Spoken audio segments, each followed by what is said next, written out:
Hi అండి. ఇప్పుడు మనం శిష్యుల సందేహం అనే కథను విందాం. పూర్వం సిద్ధేశ్వర శర్మ అనే ఒక గురువుగారు ఉండేవారు.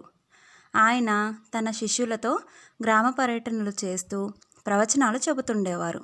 ఒకసారి ఆయన తన అనుచరులతో పర్యటిస్తుండగా ఆ విషయం తెలిసి ఓ గ్రామవాసులు కొందరు, అయ్యా, మీకు స్వాగతం, మా గ్రామంలో కొద్ది రోజులు ఉండండి, మీకు సకల సదుపాయాలు కల్పిస్తాం అన్నారు. అప్పుడు గురువుగారు వారి ఆతిథ్యాన్ని సున్నితంగా తిరస్కరించారు. వారికి తన ఆశీర్వాదాలు మాత్రం అందజేసి ముందుకు కదిలారు. తర్వాత వారు మరో గ్రామం చేరుకున్నారు. శిష్యులారా, మనం ఇక్కడ విశ్రమిద్దాం అని అన్నారు సిద్ధేశ్వర శర్మ.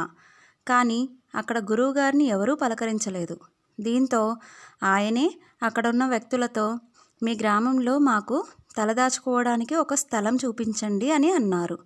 వాళ్ళు సరిగా సమాధానం ఇవ్వకుండా అవహేళనగా మాట్లాడారు.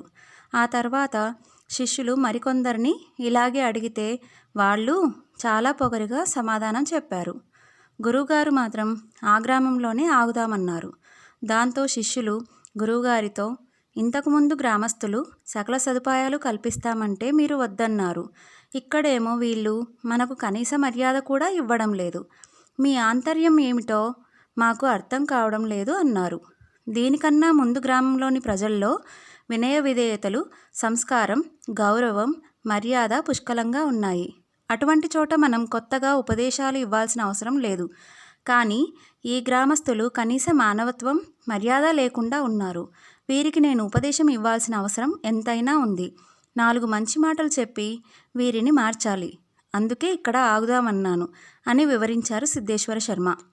అప్పుడు శిష్యులందరూ అర్థమైందని తలలూపి బస కోసం ఏర్పాటు చేయడానికి ముందుకు కదిలారు.